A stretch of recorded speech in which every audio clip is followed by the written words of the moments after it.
Note to Self is supported by Rocket Mortgage by Quicken Loans. Home plays a big role in your life. That's why Quicken Loans created Rocket Mortgage.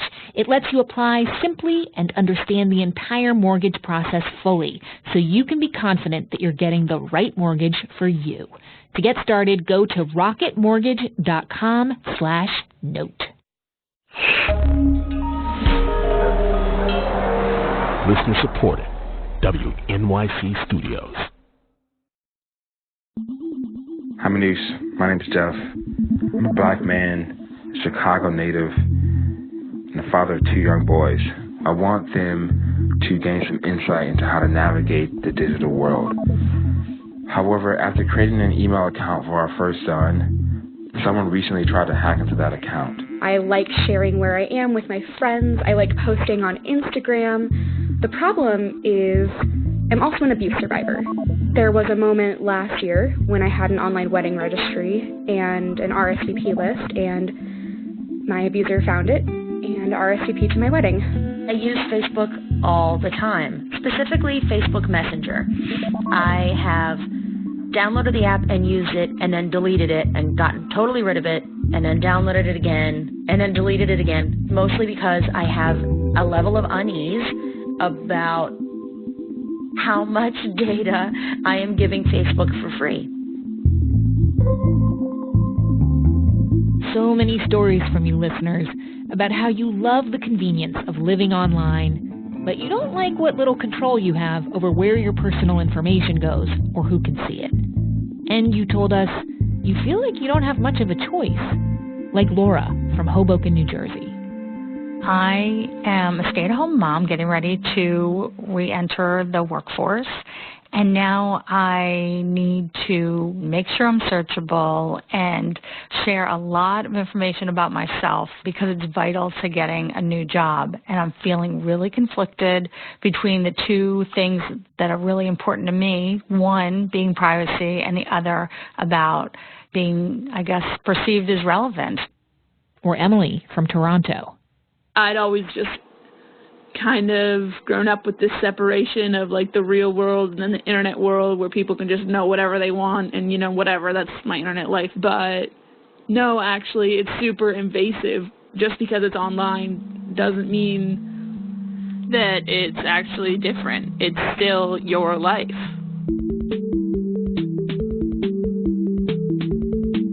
Well, everybody, we have a plan. A plan to take back your online life and some control over your digital information. Welcome to this special episode of Note to Self. I'm Anoush Zomorodi, and today we are launching our latest interactive project with you. We call it the Privacy Paradox.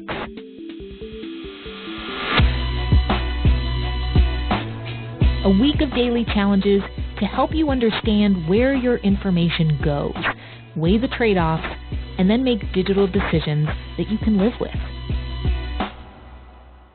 Because somewhere along the way, we struck a bargain, and we didn't even realize it. We'd started trading free apps and services for our personal information, and the government decided in order to keep us safe, it needed all that information too. But as we've moved into a future where our every click, search, and like is tracked and quantified, we've begun to wonder, all that data compiled somewhere without our say, how is it being used to know and nudge and maybe influence us? And what if we decide we're not okay with algorithms affecting every aspect of our existence? We don't want to opt out or go off the grid, but is there a better way? A way to put us, the people, back at the center of the web? That's what I wanted to know. And this project is about what we can do together. Once upon a time, privacy meant something very simple. Leave me alone. But the meaning of privacy began to change as we stopped dialing up and started staying connected, sharing and doing our business online all day long. As Pew Research puts it, in the 21st century, we think of privacy less as solitude and more as the right to control our identity and our information. And Pew finds that 74% of Americans agree that that right is very important. Thousands of you took our Note to Self privacy survey last month, and over 70% of you told us that the information you most want to protect are your bank details, your social security numbers, and your credit card history. Which makes sense. We all want our financial details to be secure. I would also add that we all want our nation's infrastructure, our roads, electric grids, train tracks. We want them to be safe too. But in our survey, thousands of you also mentioned something else you were concerned about. That creepy feeling you get online when ads are just a little too on the nose. Or when voice control keeps popping up and won't turn off on your new iPhone. You can't quite put your finger or your cursor on it, but all these things bother you. And if we care so much about protecting our information, and we feel uneasy about it, why do we keep giving it away?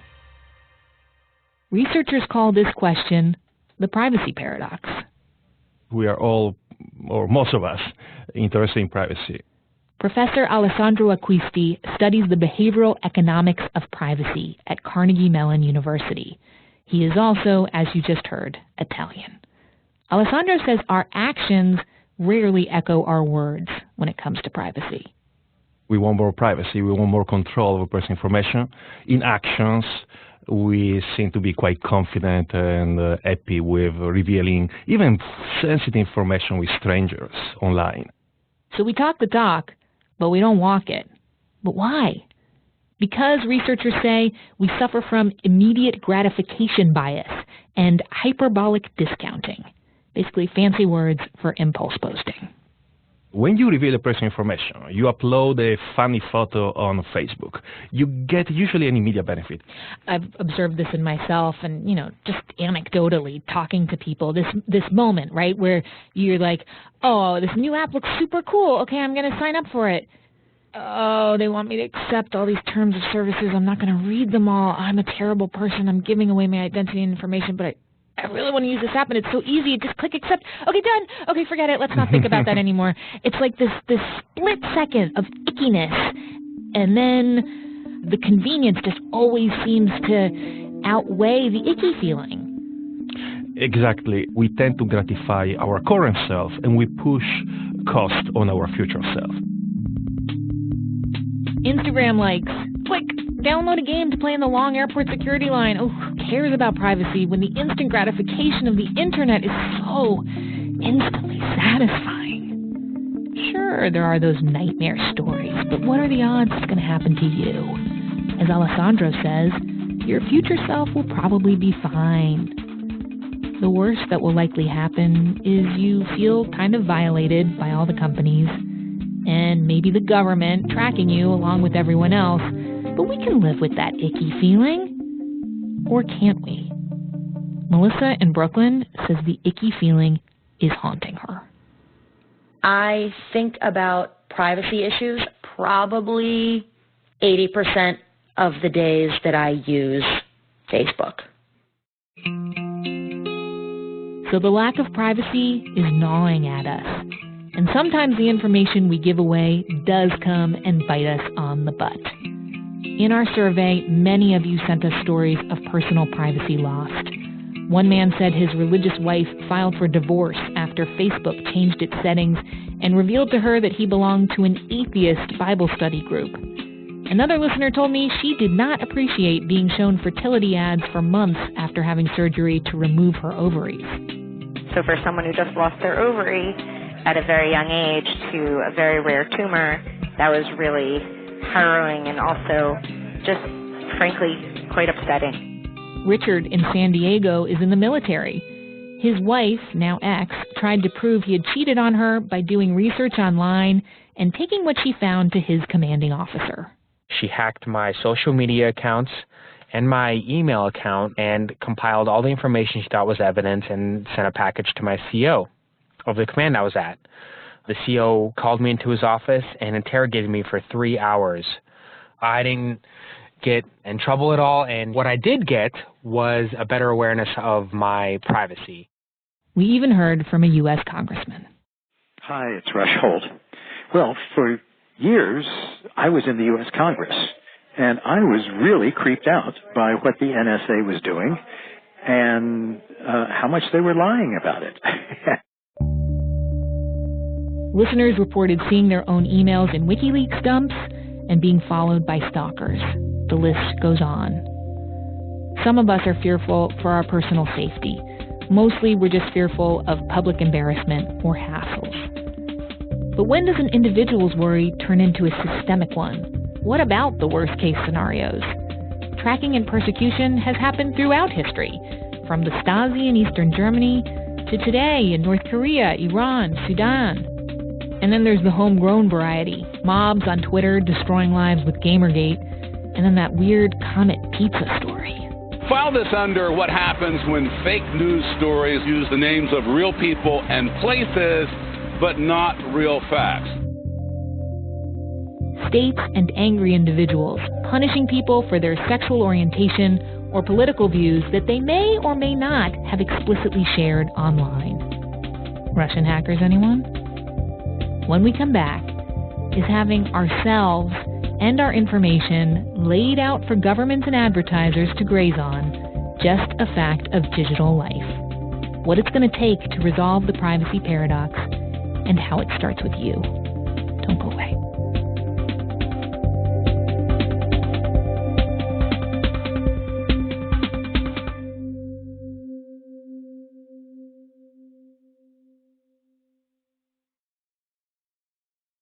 Note to Self is supported by Rocket Mortgage by Quicken Loans.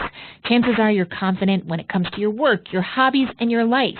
Rocket Mortgage gives you that same level of confidence when it comes to buying a home or refinancing your existing home loan. Rocket Mortgage is simple, allowing you to fully understand all the details and be confident you're getting the right mortgage for you. To get started, go to rocketmortgage.com/note. Equal housing lender, licensed in all 50 states, NMLS consumeraccess.org, number 3030. Are you a fan of true crime podcasts, but maybe you're looking for one that's funny? Why not check out a new show from CastBox called This Sounds Serious, the case of Daniel Bronstad. 911, what's your emergency? It's my brother. I think he's dead. Okay. Our podcast pokes fun at the mystery and crime genre in an amazing way, because it delivers big on both laughs and story. It's really unlike anything you've heard before. Download This Sounds Serious wherever you get your podcasts. Sir, can you come back to the phone? Okay, what were we talking about even? Broadcasting from the top of the Eiffel Tower, the orbiting human circus of the air. WNYC Studios presents a special director's cut of the Orbiting Human Circus. We invite you to try a new and exciting form of audio storytelling. The Guardian called it addictive, hypnotic, and one of the best podcasts of the year. Starring John Cameron Mitchell, Julian Koster, and Tim Robbins, and featuring Mandy Patinkin and many more. Listen and subscribe to the Orbiting Human Circus wherever you get your podcasts. The Privacy Paradox. That is the name of Note to Self's latest interactive project, and we are launching it right here, right now. I'm Anoush Samarodi. So the paradox is that we care about privacy. We care a lot. But we don't do anything about it. Or really, we don't feel like there's anything we can do about it. It's just part of living in the digital age, right? How did we even get here?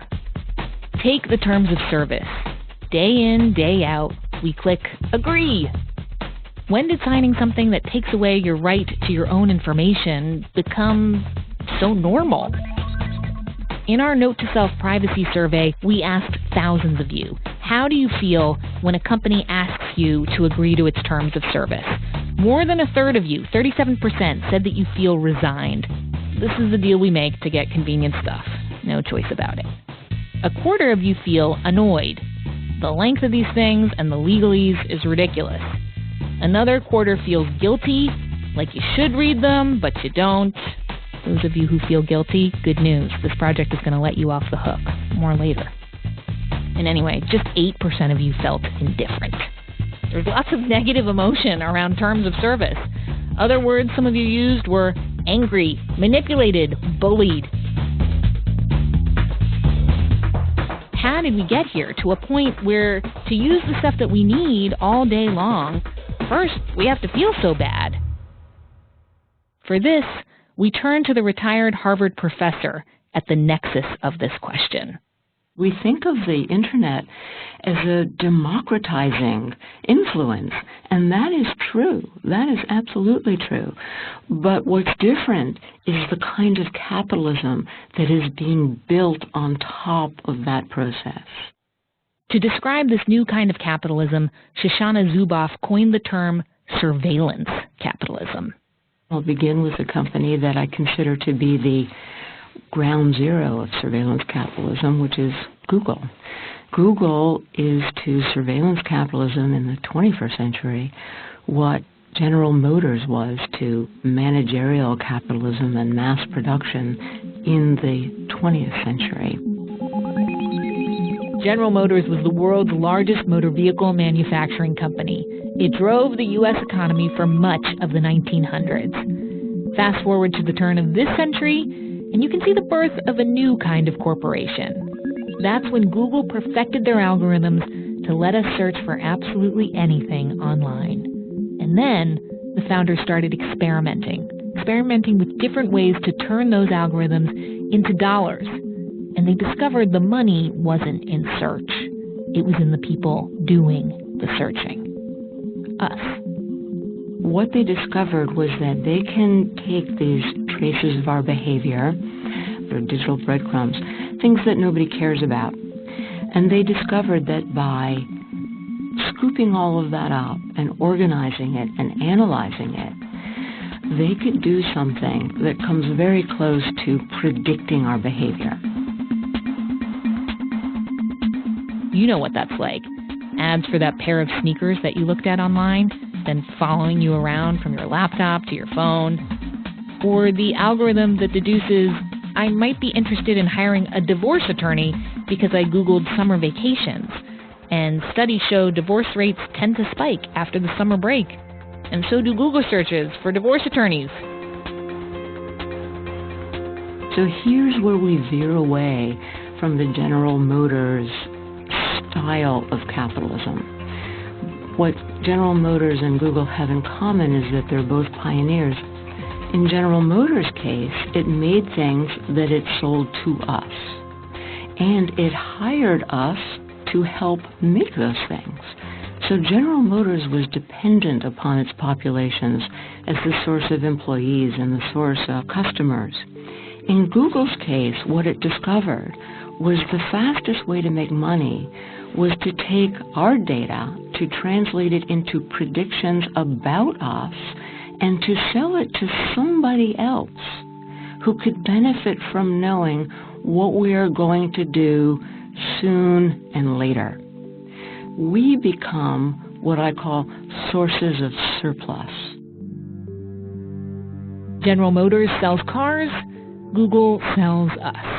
Except now, of course, Shoshana reminds us that Google has much more than search or advertising. It offers email and maps and connected devices like the Nest thermostat. Plus, the so-called Internet of Things is coming. Connected light bulbs, refrigerators, our clothes. And as a result, it won't just be advertisers who are interested in our behavior to sell us stuff. It's insurance companies that offer us a better deal based on digital feedback from our car, or medical companies who see that we get our heart rate up regularly at the gym, and they can offer us a good price for life insurance. But that's good for us as consumers, isn't it? Well, not if the company has decided they don't want you as a customer because of what you look like or where you come from.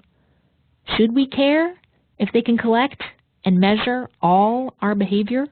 The reason that we care about this is that in this process, we have blown right by privacy. For millennia, we as a species, as the whole history of humanity, we've been sacrificing and experimenting and fighting and winning freedoms that we associate with things like personal autonomy, like self-determination, like free will. These are the aspects of our daily lives, of our experience of self, that make it possible for us to imagine something like democracy. Our every click, thought, and action quantified, analyzed, sold, and then used to nudge us to do more clicking and opining and searching so we can be monetized. Is this the system we want to live with? Are free apps enough of a trade-off? Maybe.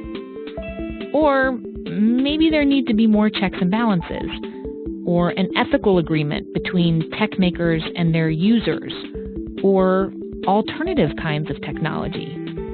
Maybe we just need more time offline. I'm not sure.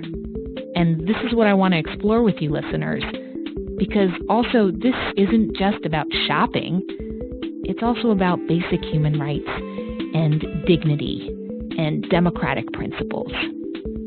After all, as we learned in our episode about the Fourth Amendment a couple weeks ago, the government's argument is, well, if all these companies can scoop up all this personal information, why can't we do it too? And the government is. Go back and listen to the episode called The Bookie, the Phone Booth, and the FBI if you missed it.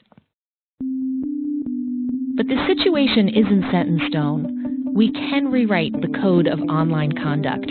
There is time for us to make changes before the drip, drip, drip, the erosion of our privacy just becomes normal. How it's always been done. Just the way it is. Deep breath. You are not crazy if you feel uneasy about the future of capitalism and democracy, along with ads for that vacation in Mexico that you were thinking about taking. But it's not like you're going to stop clicking yes tomorrow. So, what do we do about it? Well, understanding the paradox is just the beginning of our privacy project. Every day, starting Monday, February 6th, you'll get a short podcast and a special newsletter that will help you try to resolve, your own privacy paradox. If you are hearing this after the week of challenges has started, don't worry. You can start anytime.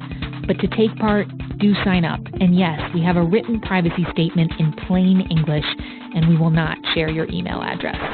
Go to privacyparadox.org. You'll also find a quiz there so you can figure out what kind of personal privacy persona you have. Yes, this is a real thing. Researchers have studied it, so of course we turned it into a fun quiz. Find out if you are the shrugger, the believer, or the realist. I think I'm the realist. And then next week, you're going to hear from special guests like renowned cryptographer Bruce Schneier, the inventor of the World Wide Web, Sir Tim Berners-Lee, and the executive producer of The Bachelor TV Empire. You'll see how it all relates. And we've also got some really interesting activities that you are going to want to try. The goal is to help you understand more about where your information goes, to weigh the trade-offs, and make digital decisions that you can feel not bad about. Maybe you can even feel good. We're also going to try and measure which challenges you find most useful so that researchers can learn from this project, just as they have from our past 2 projects. Because here's the thing, all this data could help solve some of the world's biggest problems. Just listen to last week's episode for some examples. But we need to figure out this privacy dilemma. And here's the good news. Next week, you'll hear why our experts are optimistic. I am optimistic. It's quite possible to have something where you're using data for good while at the same time doing a pretty good job of protecting individual liberty. I think the election also is causing a lot of debate about whether these tech platforms need to have a little bit more of a moral compass. There are solutions that will be found. I just think it's going to require a real focus on some of these big picture issues. Even though I know I have nothing to hide and nothing to fear, we need to take that view for privacy, especially now in the U.S. when we're concerned about marginal populations. Those of us with privilege need to step up. We can have the utopia of finding the cure for cancer, using big data for the common good while protecting privacy. The challenge is how, as a society, we move into adopting the technologies that will make it possible. This is not the only possible way that digital capitalism can evolve. I don't want to scare anybody here, but no, it's pretty much on the shoulders of this generation whether we're going to get it in the right direction or not. We're working towards you being in charge, you controlling who gets access and what they do with it. I want to live on that World Wide Web. Let's build it. Let's all build it together.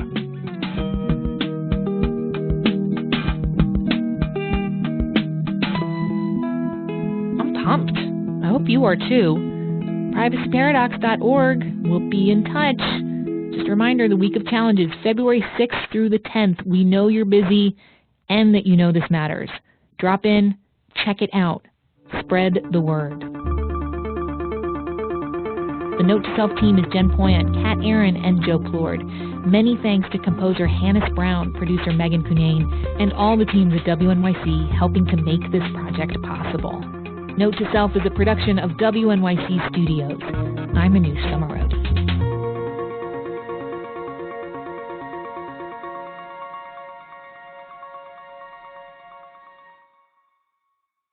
Pop up onto your screen, making... Watch out!